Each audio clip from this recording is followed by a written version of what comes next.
और अपने गुजरात दौरे के बाद शाम को प्रधानमंत्री पहुंचेंगे मध्य प्रदेश के उज्जैन के भगवान महाकाल परिसर के विस्तार योजना के पहले चरण का लोकार्पण की तैयारियां पूरी हो चुकी हैं।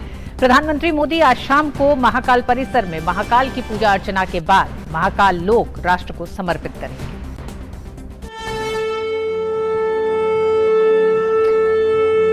देवों के देव हो तुम त्रिदेव में, जो महादेव कहलाए, ओम नमः शिवाय। उज्जैन नगरी जो कालों के काल महाकाल की नगरी है, जहां अक्षांश रेखा कर्क गुजरती है।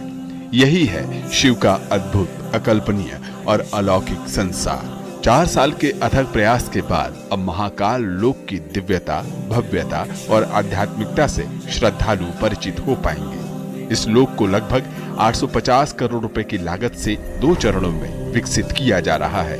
परियोजना के तहत मंदिर परिसर का करीब 7 गुना विस्तार किया जाएगा। किस्मत के ताले खुल जाए, करता भक्ति जो तेरी। प्रधानमंत्री मोदी मंगलवार को पहले चरण का लोकार्पण करेंगे, जिससे तीर्थ यात्रियों को विश्व स्तरीय आधुनिक सुविधाएं मिलेंगी। महाकाल लोक में महाकाल पथ पर 108 स्तंभ यानी खंभे लगे हैं, जो भगवान शिव के आनंद तांडव स्वरूप को दर्शाते हैं।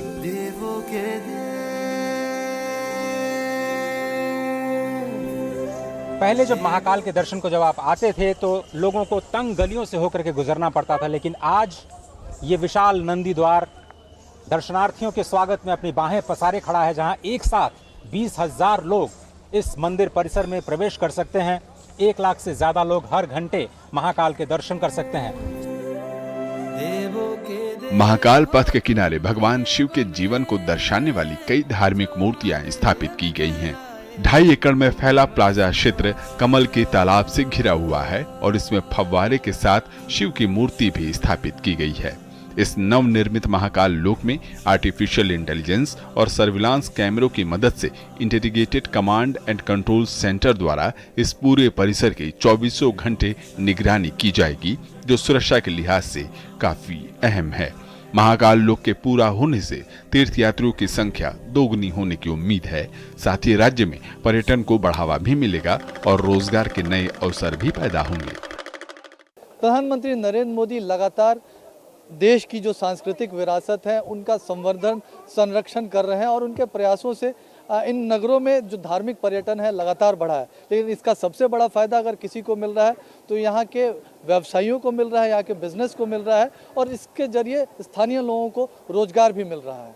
सर, उज्जैन के लोग महाकाल मंदिर से ही पलते हैं। यहाँ पे बहुत सारे बिजनेस है, छोटे से लेकर बड़े तक सब मंदिर के माध्यम से ही जिनके घर चलते हैं, तो बिजनेस में भी फायदा होगा क्योंकि टूरिस्ट ज़्यादा आएंगे तो प्रॉफिट तो होगा ही से। जो काशी विश्वनाथ में जो भीड़ बढ़ी है उससे 4 गुना बड़ा लोक बना है महाकाल लोक यहाँ पे, तो लोगों को फायदा मिलेगा। देखने की बहुत सुंदर सुंदर प्रतिमाएं बनाई गई हुई है।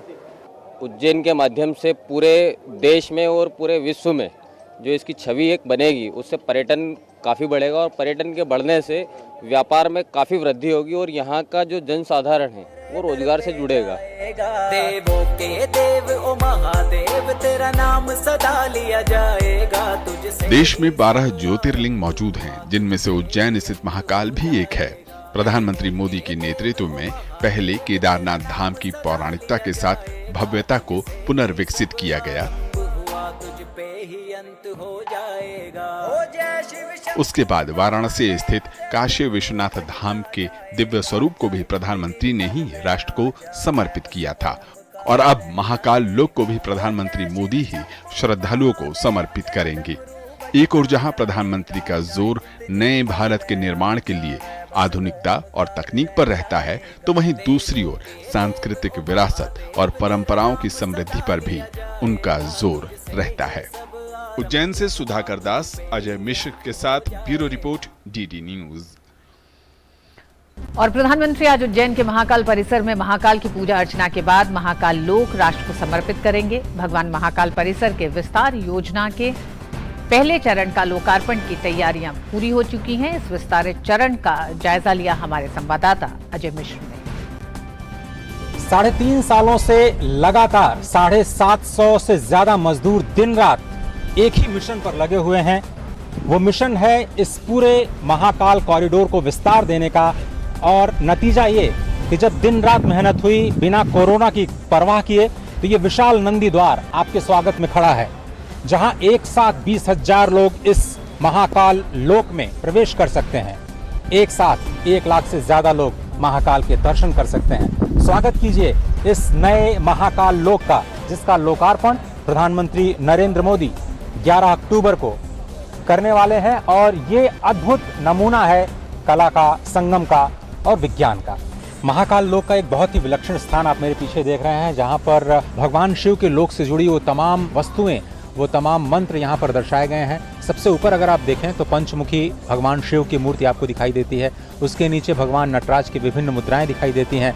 फिर डमरू और नाग, जो नटराज रूप है उनका, उसकी स्तुति में कहा गया है कि ओम नटराजाय विद्महे चतुर्दश सूत्राय धीमहि तन्नो डमरू प्रचोदयात्। तो डमरू की एक तरह से स्तुति, उसके बाद जो नवनाग हैं उनकी स्तुति, और सबसे महत्वपूर्ण बात यह कि जो सप्तर्षि हैं जो आप देख रहे हैं यहाँ पर, जिनको ध्यानस्थ मुद्रा में दिखाया गया है, ये सप्तर्षि ही सबसे पहले शिष्य हुए भगवान शिव के। और शिव को तो ज्ञान का देवता कहा जाता है। यहाँ जो मेरे पीछे आप देख रहे हैं वो बहुत लंबी सी दीवार, करीब 500 मीटर की लंबी दीवार जाती है, जहाँ पर चाहे वो भस्मासुर प्रसंग हो, चाहे सती का दाह हो, भगवान शिव और सती के विवाह की गाथाएं हो, वो सब कुछ उकेरे गए हैं। और इस वक्त आप जो ये दृश्य देख रहे हैं मेरे सामने, वो है रुद्र सरोवर, जो कि महाकाल मंदिर के बिल्कुल ठीक सामने है। और इसकी पुराणों में बहुत अधिक महत्ता कही जाती है। इसको भी एक तरह से रिवाइव करने की कोशिश की गई है इस पूरे परियोजना के तहत। और अब बिल्कुल ये जल जो है वो निर्मल दिखाई देता है। यहाँ पर लोग स्नान ध्यान करके भगवान की प्रदक्षिणा और की पूजा के लिए जा सकते हैं। और इस पूरे कॉरिडोर में अगर हम देखें तो एक कला के साथ साथ जो तकनीक है उसका बहुत ही ज़बरदस्त इस्तेमाल किया गया है। तकनीक का इस्तेमाल ये कि अगर आप इसके बारे में डिटेल जानना चाहते हैं तो आपको सिर्फ अपने बारकोड से यहाँ स्कैन करना है, और ये पेज आपको सीधे एक ऐसे पेज पर लेकर के जाएगा जहाँ आप डिटेलिंग के ज़रिए नंदी आख्यान, अगर आपने इसको स्कैन किया है तो आप नंदी के बारे में, इस पूरी कथा के बारे में विस्तार से पढ़ सकते हैं। तो ये एक बहुत ही अच्छा इस्तेमाल तकनीक का। और एक दूसरा इस्तेमाल जो और मैं आपको बताना चाहता हूँ, 24 घंटे सर्वेलेंस का जो व्यवस्था की गई है, आर्टिफिशियल इंटेलिजेंस का इस्तेमाल करते हुए जो कंट्रोल एंड कमांड सेंटर बनाया गया है, उससे लगातार 24 घंटे निगरानी रखी जा सकेगी इस पूरे कॉरिडोर की। किसी भी तरह की जो संदिग्ध गतिविधियां हैं उनको रोकने के लिए पूरी जो क्षमता है उसका विस्तार दिया गया है। उम्मीद ये की जा रही है कि एक साथ 1 लाख से ज़्यादा लोग प्रति घंटे यहाँ पर दर्शन का लाभ उठा पाएंगे, जिससे राज्य को भी फ़ायदा होगा और देश की जो पर्यटन की जो क्षमता है, आध्यात्मिक जो ऊर्जा है, उसको भी एक नई शक्ति मिलने जा रही है। कैमरामैन स्मृति रंजन के साथ अजय मिश्र, महाकाल लोक, उज्जैन। और आइए सीधे आपको लिए चलते हैं उज्जैन, जहां हमारे साथ 2 संवाददाता जुड़ गए हैं, अजय कुमार मिश्र और सुधाकर दास। आप दोनों का ही बहुत बहुत स्वागत है। अजय तो बिल्कुल एक दूसरे ही रूप में दिखाई दे रहे हैं। अजय, किस तरह से जानना चाहेंगे कि जीवंत हो उठेगा हजारों वर्षों का धर्म इतिहास आज शाम को? बिल्कुल सही कहा आपने। और ये मेरे पीछे जो आप एक छोटी सी तस्वीर देख रही हैं, वहीं से शुरुआत करना चाहता हूँ। ये ऐसे हजारों कर्मयोगियों के श्रम का फल है जो आज हमें मूर्त रूप में दिखाई दे रहा है, जिसमें हम बड़े गर्व के साथ कह सकते हैं कि यहाँ पर जो अवंतिका नाथ हैं उनके आंगन का विस्तार हुआ है। एक ऐसा अद्भुत विस्तार जो अभी भले ही आधा है, भले ही पहले चरण का काम पूरा हुआ हो, लेकिन एक ज़बरदस्त ऊर्जा महसूस होती है इस पूरे वातावरण में। और अगर मैं आपको बताऊं तो मेरे पीछे आप यहाँ पे नंदी द्वार देख रहे हैं, जहाँ पर प्रधानमंत्री लोकार्पण करेंगे। यहाँ पर एक सांकेतिक शिवलिंग है, उसका भी उद्घाटन करेंगे। और उसके बाद अभी तक केवल 2 द्वार बनाए गए हैं। इसको एक है शंख द्वार, जहाँ पर प्रधानमंत्री सबसे पहले जाकर के रुकेंगे और वहीं से वो महाकाल परिसर में जाकर के पूजा अर्चना का कार्य करेंगे। वहाँ उसके पश्चात वो सीधे इस नंदी द्वार पर आएंगे, जहाँ पर वो इस पूरे कॉरिडोर को, जिसको आप महाकालेश्वर पथ कह रहे हैं, बार बार हम लगातार खूबसूरत तस्वीरों के ज़रिए दिखा रहे हैं कि कितना भव्य निर्माण, अलौकिक निर्माण करने की कोशिश की गई है यहाँ पर। उसको प्रदर्शित करने के बाद सप्तर्षि जो जहाँ पर हैं वहाँ पर अवलोकन करने के प्रधानमंत्री जाएंगे। और फिर आपको बताएं, पूरे देश के अलग अलग राज्यों से जो कलाकार हैं वो अपनी प्रस्तुतियाँ देने वाले हैं, और एक ही धुन पर अलग अलग प्रस्तुतियाँ, एक भारत श्रेष्ठ भारत की एक बहुत ही ज़बरदस्त तस्वीर आपको आज शाम दिखाई देने वाली है। यकीन मानिए कि दूरदर्शन नेटवर्क के साथ जो भी आज शाम 5 बजे के बाद जुड़ेगा, वो आज की शाम को भूल नहीं पाएगा, क्योंकि वो दीदार करेगा या फिर वो गवाह बनेगा इतिहास का, जिसमें आप देश के पहले नाइट गार्डन को उद्घाटन होता हुआ देखेंगे, आप देश के पहले इतने बड़े विस्तारित कार्यक्रम को उद्घाटित होता हुआ देखेंगे जो कि स्मार्ट सिटी परियोजना के तहत बनाया गया है। अर्थशास्त्र को मैं टटोलने की कोशिश करूं तो 900 करोड़ रुपए का करीब ये प्रोजेक्ट अभी आधे पर है। मार्च 2024 तक पूरा होना है। जब ये पूरा हो जाएगा, चारों द्वार बन जाएंगे, तो एक अद्भुत भव्यता की ओर आपको लेकर के जाएगा। लेकिन जब आप महाकाल पथ पर जाते हुए महसूस करेंगे कि आपकी श्रद्धा और विश्वास में लगातार बढ़ोतरी हो रही है और 900 मीटर का फासला तय करने के बाद जब आप महाकालेश्वर के द्वार पर पहुंचेंगे तो शायद अपने आप में वो एक बहुत ही अनूठा अनुभव होने वाला है, नए लोगों के लिए भी और जो पहले यहाँ पर पूजा अर्चना कर चुके हैं उनके लिए भी। जी अजय, हमारे साथ सुधाकर भी जुड़े हुए हैं। सुधाकर, ये किस तरह का देश में एक बड़ा बदलाव है जिसका जिक्र हाल ही में प्रधानमंत्री ने किया जब उन्होंने कहा कि सांस्कृतिक इंफ्रास्ट्रक्चर पर लगातार काम किया जाना है और काम किया जा रहा है, तो इस बदलाव को किस तरह से परिभाषित करेंगे? पुनर्जागरण का दिन है, सांस्कृतिक विरासतों को फिर से संभालने का एक बड़ा दिन है और एक तरह से पीएम मोदी की जो भक्ति की शक्ति है, उनका जो समर्पण है, उनका जो सेवा भाव रहा है, इसके साथ ही उनका जो विजन रहा है, दृढ़ इच्छा शक्ति जो रही है और इसमें जो सबके प्रयास शामिल रहे हैं, उसका एक उदाहरण, उसका एक प्रतीक है ये महाकाल लोक।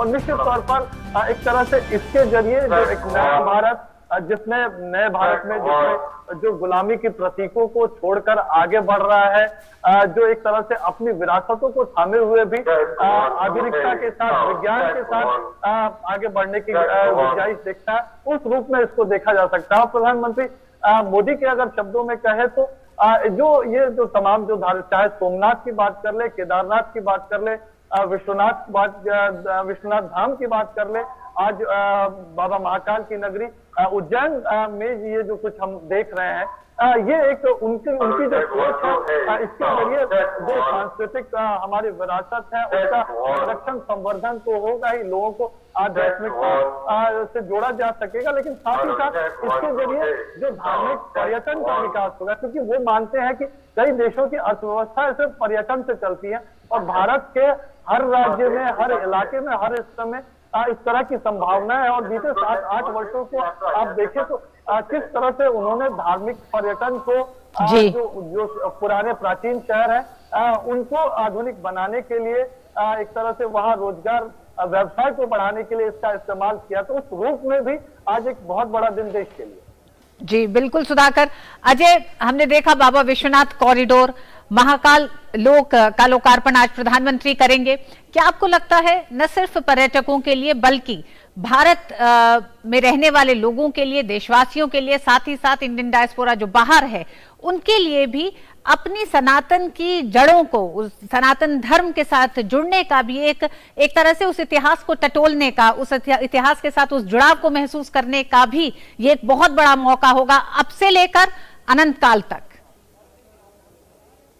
बिल्कुल सही कहा आपने। दरअसल हमारा इतिहास हमारा अध्यात्म है। अगर भारत को कोई एक चीज़ जोड़ती है हर कोने को, कन्याकुमारी से लेकर के हिमालय के शिखर तक, तो वो है आध्यात्मिक ऊर्जा, जो कि एक पूरे देश को एक सूत्र में पिरोने का काम करती है।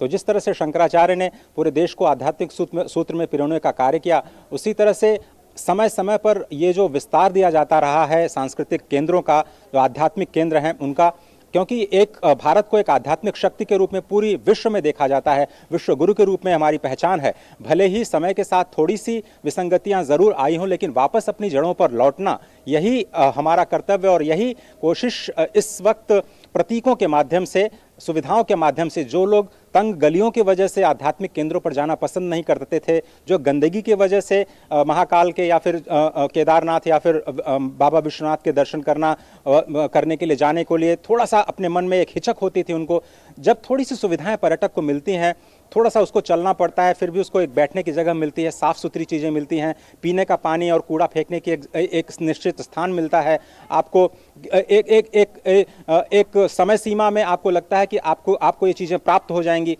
जब थोड़ी सी सुविधाएं बढ़ती हैं तो उसकी स्वीकार्यता समाज में बढ़ती है और ये सभी के लिए एक फायदे का एक तरह से कहें कि तथ्य साबित होता है। आगे जाते हुए हम इस निश्चित तौर पर यह कह सकते हैं कि ये जो महालोकार्पण हो रहा है, राज्य सरकार इसको महालोकार्पण कह रही है, तो मैं देख पा रहा हूं कि इंदौर में जो अहल्याबाई माँ का नगर कहा जाता है, वहां से लेकर के और उज्जैनी जो कि अवंतिका जो महाकाल जहाँ के राजा हैं, जहाँ के नरेश हैं, जिनके आंगन का आज विस्तार हो रहा है, वहां तक पूरा शहर आपको सजा हुआ दिखाई देगा। हर जगह आपको होर्डिंग्स, बड़े बड़े होर्डिंग्स और स्वागत की होर्डिंग्स जो सभी के लिए अपनी बाहें फैलाते हुए ये कहता हुआ, मुस्कुराता हुआ वो भगवा ध्वज आपको दिखाई देगा कि आइए स्वागत है आपका उज्जैनी। वो उज्जैनी जो कि ज्योतिष की नगरी है, जो महाकाल की नगरी है, जो यम को भी पराजित कर देते हैं, ऐसी दक्षिणामूर्ति शिवलिंग की नगरी है। वहां पर आकर के वाराह मिहिर के उज्जैनी को पहचानिए, आप कालिदास की अवंतिका को पहचानिए और यहाँ के महालोकार्पण शाम को होगा। महाकाल लोक का इंतजार पूरे देश को है, उन भव्य दृश्यों का भी। बहुत बहुत धन्यवाद आपका भी और सुधाकर आपका भी हमारे साथ जुड़ने के लिए।